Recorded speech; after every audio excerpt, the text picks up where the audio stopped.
Good morning 12th class. Today we continue our chapter correlation. बेटे आपका correlation में एक टॉपिक रहता है that is Spearman rank correlation.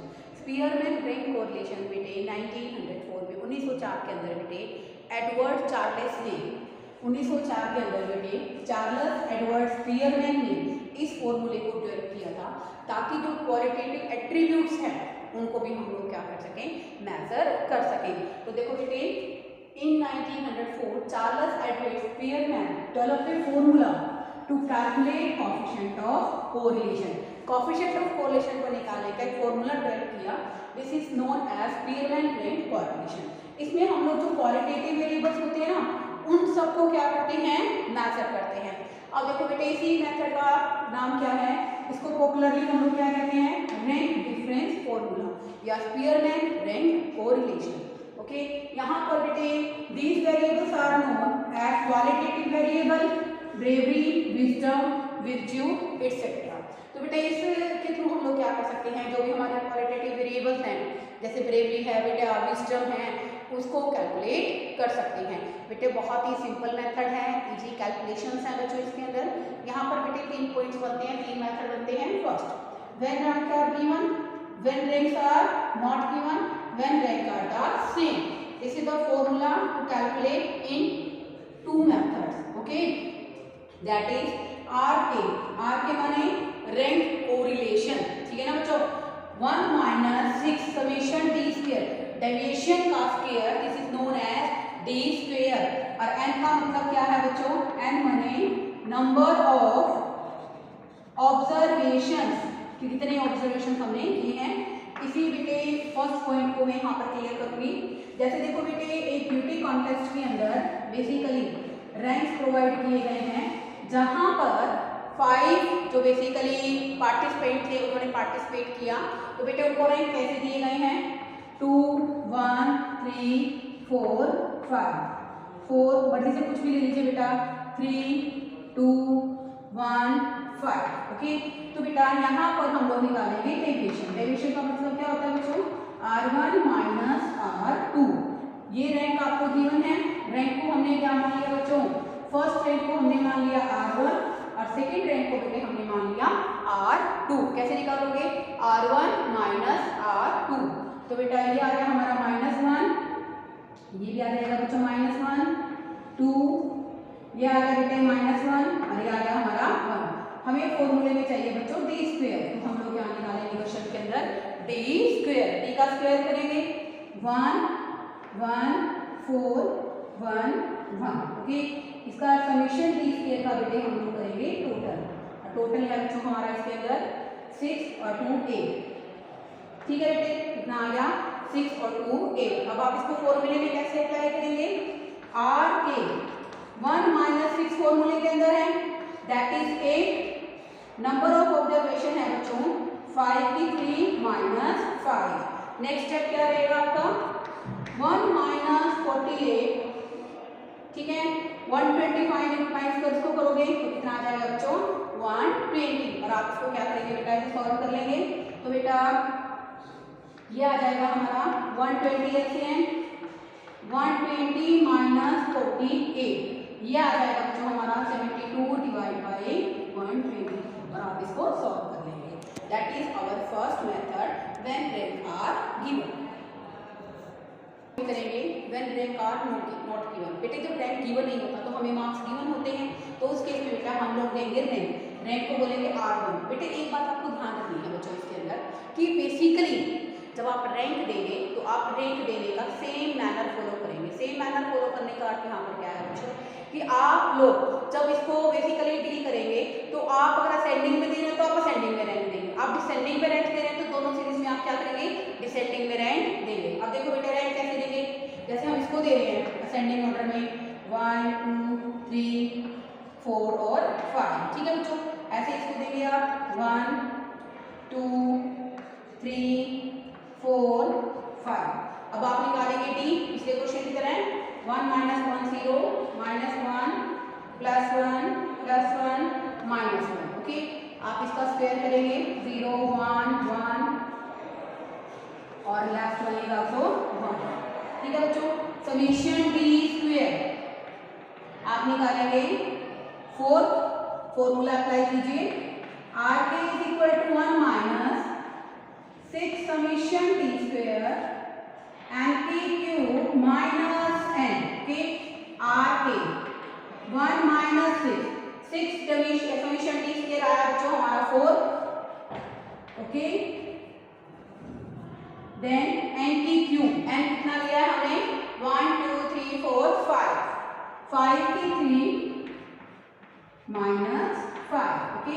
Are K 1 minus 24 that is 120, आप इसको सॉल्व करेंगे 120 माइनस 24 डिवाइडेड बाय 120, ये आ जाएगा बच्चों हमारा 96 डिवाइड बाय 120। आप इसको फर्दर सॉल्व कर लेंगे, इसका 48 इसका 60, ठीक है बच्चों। ये आ जाएगा हमारा 12 से करोगे 4 और ये आ जाएगा हमारा बेसिकली 5, ये आ जाएगा बच्चों हमारा 0.8, क्या आ जाएगा 0.8। तो हमारे आर के की वैल्यू क्वेश्चन में क्या आ गई 0.8, दैट इज पॉजिटिव सॉल्यूशन। बेटे अब हम करेंगे तीसरा point, when ranks are the same.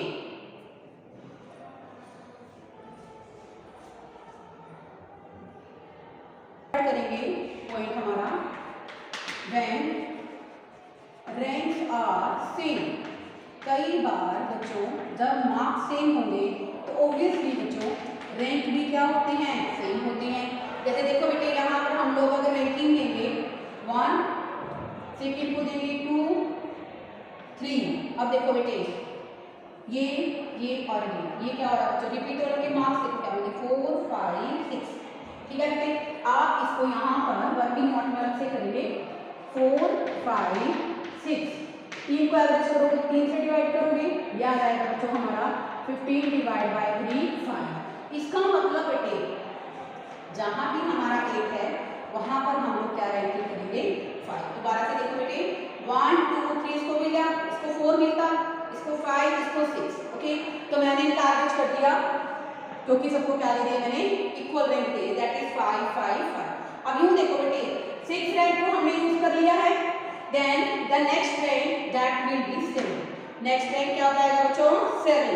ऐसे इस क्वेश्चन में देखिए सबसे पहले हम लोग देंगे इसको 1, उसके बाद 2, अब 15 देखिए कहाँ है 3 और 4, तो क्या हो गया बच्चे यहाँ पर 3 प्लस 4 डिवाइड बाय 2, ये आ गया बच्चों हमारा 3.5। कितना आ गया बेटे 3.5। तो जहां भी मैंने 15 लिखा है वहां मैं क्या लिखूंगी 3.5। अब मैंने 4 यूज कर लिया है, तो नेक्स्ट रैंक हमारा यहाँ पर क्या बन गया बेटे 5 plus 6 divide by 2, 11 divide by 2, that is 5.5, okay. ये भी 5.5 है और ये भी 5.5 है। नेक्स्ट हो जाएगा बच्चों हमारा रैंक 7। देखो बेटे सबसे पहले तो जब रैंक सेम है उनमें सबसे इंपॉर्टेंट बात ये होती है कि हम लोग कि कैसे रैंक को क्लियर करेंगे। तो देखो बेटा जैसे यहाँ था इनको रैंक दिए, ये चीजें बेटा आप वर्किंग नोट में जरूर लिखेंगे क्योंकि ये आपके क्वेश्चन के लिए बेस तैयार करेंगे।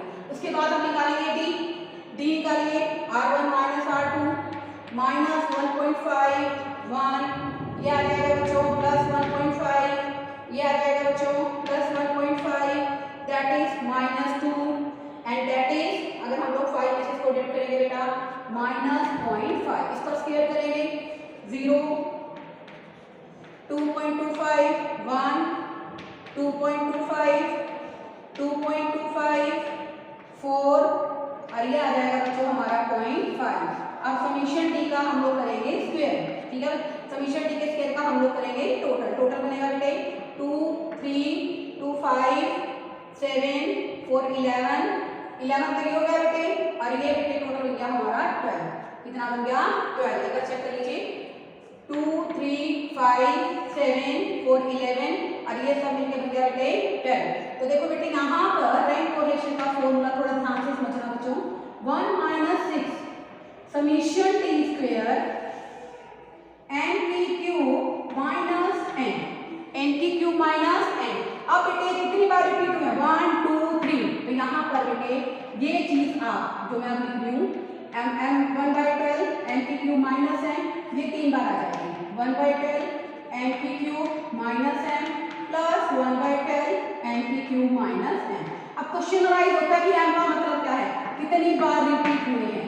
जैसे ये 3 बार रिपीट हुआ तो यहाँ पर एक बार एम की वैल्यू क्या बन गई 3, अगला 2 बार रिपीट हुआ तो एम की वैल्यू बन गई 2, और इसमें भी एम की वैल्यू कितनी बन गई हमारी 2। आगे सॉल्व करेंगे are K 1 minus 6 summation D square आया बच्चों हमारा 12 प्लस 1/12, एक बार तो बेटा एम की वैल्यू 3 रहेगी और नेक्स्ट टाइम बच्चों एम की वैल्यू कितनी रहेगी 2, और उससे नेक्स्ट टाइम बच्चों हमारी एम की वैल्यू कितनी रहेगी 2। हम इसको करेंगे आगे से सॉल्व। एंड देखो बेटे कितना है 1 2 3 4 5 6 7, 2 4 2 छोड़ 1 7, टोटल बन गया बेटे 73 माइनस 7। अब देखो आर के 1 माइनस 6 को एडिटिव रखिए, 12 को एडिटिव रखिए, 3 से करोगे बेटा 27, 3 गए 24 डिवाइड बाय 12 प्लस में ये करोगे बेटा 8 में 2 बाय 6, 6/12 प्लस 6/12, इसको डिवाइड करेंगे बेटे। अब हम लोग 7 की 3, अब हम लोग 7 की 3 माइनस 3 करेंगे 343 माइनस 6। आगे बेटे आर के 1 माइनस 6 ये आ गया बच्चों 12, ये आ जाएगा 2, 1/2 करोगे इसका बन गया बेटे 0.5 प्लस 0.5 दैट इज 336।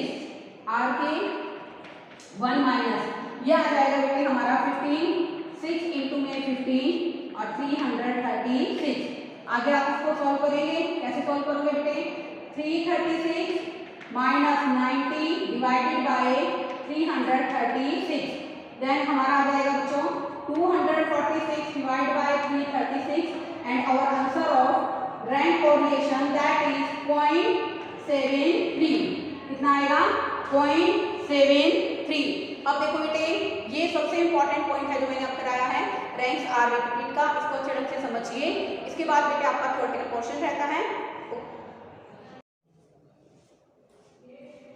बेटे अब हम करेंगे हमारे रैंक कोरिलेशन का जो मेथड चल रहा था, पहले मैंने इसको आपका क्वांटिटेटिव कॉन्सेप्ट कराया, अब हम करेंगे इसका क्वालिटेटिव कॉन्सेप्ट कि बेसिकली जो रैंक कोरिलेशन है बेटे इसके क्या मेरिट्स हैं क्या डिमेरिट्स हैं। मेरिट क्या है बच्चों, ये मेथड बेटे कार्ल-पियर्सन मेथड से काफ़ी इजी है, कैलकुलेशन में बहुत इजीली हम इसको सॉल्व कर पाते हैं, क्योंकि बेटे इस क्वेश्चन में हमें रैंक वगैरह ही देने हैं, ना ही आपको कोई रूट वगैरह सॉल्व करना होता है, तो काफ़ी इजी मेथड है ये। सेकंड है बच्चों हमारा यहाँ पर rank method is very convenient, सुविधाजनक भी है। क्यों है बेटे, when the series give only order of preference, यहाँ पर हम लोग सीरीज के अंदर सिर्फ और सिर्फ क्या देते हैं ऑर्डर ऑफ प्रेफरेंस देते हैं, इसलिए बेटा कार्ल-पियर्सन कोरिलेशन के कंपैरेटिवली रैंक मेथड क्या है काफ़ी कन्वीनियंट है और कैलकुलेशन करने में भी क्या काफ़ी आसान है। थर्ड है बच्चों हमारा rank method is a superior method to analyse in case of qualitative distributions. जब हमें क्वालिटेटिव एट्रीब्यूट्स के बारे में जानना है, उनको रैंक्स प्रोवाइड करने हैं, जैसे बेटे ये मेथड है ना क्वालिटेटिव डिस्ट्रीब्यूशंस के लिए सबसे बेस्ट मेथड है, सुपीरियर मेथड है, क्योंकि बेटे इजीली हम लोग एक व्यक्ति को उसकी विजडम, उसके कैरेक्टर, उसकी ब्रेवरी, उसकी इंटेलिजेंसी के अकॉर्डिंग क्या कर सकते हैं रैंक प्रोवाइड कर सकते हैं। These three are the merits of rank correlation method. Another factor that is demerit. Demerit में क्या है बेटे, rank method can not be used in case of frequency distribution. हम बेटे बेसिकली इसको सिर्फ और सिर्फ डिस्क्रीट सीरीज में ही यूज कर सकते हैं, हम इसको ना तो इंडिविजुअल सीरीज में कर सकते हैं डिस्कस और ना ही हम इसको फ्रीक्वेंसी डिस्ट्रीब्यूशन सीरीज के अंदर रैंक कोरिलेशन मेथड को अप्लाई नहीं कर सकते हैं। नेक्स्ट है बच्चों हमारा it can handle only limited number of observations. And का मतलब क्या होता है बेटे रैंक कोरिलेशन में, नंबर ऑफ ऑब्जर्वेशंस। यहाँ पर ऑब्जर्वेशंस क्या होने चाहिए, लिमिटेड होने चाहिए। अगर मान लो बेटे नंबर ऑफ ऑब्जर्वेशंस 20 से ज़्यादा हो जाते हैं तो हम यहाँ पर रैंक कोरिलेशन मेथड से उनको इजीली हैंडल नहीं कर सकते हैं। अब बेटा सबसे लास्ट और important question that is importance of correlation. Correlation की क्या इंपॉर्टेंस है। फर्स्ट है बच्चों हमारा फॉर्मेशन ऑफ लॉज, जैसे फर्स्ट है बेटे हमारा लॉ ऑफ डिमांड। ये क्या बताता है कि प्राइस में और क्वांटिटी डिमांडेड में नेगेटिव इनवर्स रिलेशनशिप है। तो बेटे कोरिलेशन की हेल्प से we can know about the definite relationship between the two variables such as negative such as positive. तो आप सबको पता है बेटे कि बेसिकली डिफरेंट जो कंसेप्ट्स हैं, कंसेप्ट्स कौन सी हैं, इलास्टिसिटी ऑफ डिमांड। और हमारा बेसिकली अगर हम बात करते हैं कोरिलेशन की, तो कोरिलेशन के अंदर बेटे जो हमारा फॉर्मेशन है लॉ का, तो हम कोरिलेशन की हेल्प से बहुत आसानी से कर सकते हैं। जैसे लॉ ऑफ डिमांड है, it shows the positive relationship between price and quantity demanded. Next है बच्चों हमारा कॉज एंड इफेक्ट रिलेशनशिप। यहाँ पर बेटे हम लोग बेसिकली दो वेरिएबल्स हमें गिवन है, दो ग्रुप्स हमें गिवन है, तो उनके बीच में कॉज और इफेक्ट रिलेशनशिप को कोरिलेशन की हेल्प से कैलकुलेट कर सकते हैं। कैसे कर सकते हैं? जैसे देखो बेटे हमें क्या आ रहा है क्वेश्चन के अंदर, नेगेटिव आ रहा है, तो इसका मतलब क्या है, अगर कोरिलेशन का नेगेटिव इफेक्ट है तो इसका मतलब दो वेरिएबल्स एक दूसरे के साथ नेगेटिवली वर्क कर रहे हैं, तो दोनों एक दूसरे का कारण और परिणाम नहीं हो सकते। तो बेटे कोरिलेशन की हेल्प से हम लोग क्या कर सकते हैं, गिवन इंफॉर्मेशन में कारण और परिणाम में संबंध स्थापित कर सकते हैं। नेक्स्ट है बच्चों हमारा बिजनेस डिसीजन। बिजनेस डिसीजन के लिए बेटे हमें चाहिए ट्रेंड, पता होना चाहिए कि चीजें इंक्रीज हो रही हैं या फिर क्या हो रही है, वो डिक्रीज हो रही है। तो इसके लिए बेटा बेसिकली हमें क्या करना पड़ेगा, हमें बिजनेस डिसीजन जो बिजनेस के लिए लेते हैं, बिजनेस में फ्यूचर में क्या करेंगे, किस तरह से करेंगे, उस तरह से डिसीजन जितने भी लेंगे बेटे उसको हम लोग कोरिलेशन की हेल्प से बहुत आसानी से ले सकते हैं। लास्ट है बच्चों हमारा पॉलिसी फॉर्मुलेशन। पॉलिसी फॉर्मुलेशन में बेटे हमारी गवर्नमेंट क्या करती है, फिस्कल पॉलिसी बनाती है, हमारे टैक्स से रिलेटेड, हमारे इनकम, हम बेसिकली गवर्नमेंट टैक्स से रिलेटेड और गवर्नमेंट एक्सपेंडिचर से related, that is known as fiscal policy. Fiscal policy made by the government, government fiscal policy बना रही है बेटा। तो पॉलिसी में जब गवर्नमेंट को लगता है कि टैक्स कलेक्शन में और टैक्स रिवेन्यू में, यानी कि टैक्स कलेक्शन माने टैक्स रिवेन्यू और टैक्स रेट में नेगेटिव कोरिलेशन है, तो गवर्नमेंट को क्या सजेशन मिलेगा कोरिलेशन से कि गवर्नमेंट को टैक्स रेट को कम करना चाहिए ताकि टैक्स कलेक्शन को बढ़ाया जा सके, लोगों को कंफर्टेबल किया जा सके, ताकि वो टैक्स की चोरी नहीं करें, इजिली टैक्स को कंप्लायंस करें। तो बेटे इस टॉपिक के साथ आपका बेसिकली ये पूरा चैप्टर कंप्लीट हो जाता है। चैप्टर को थोरली पढ़िए, if you have any doubt then you can ask me. Okay, thank you students.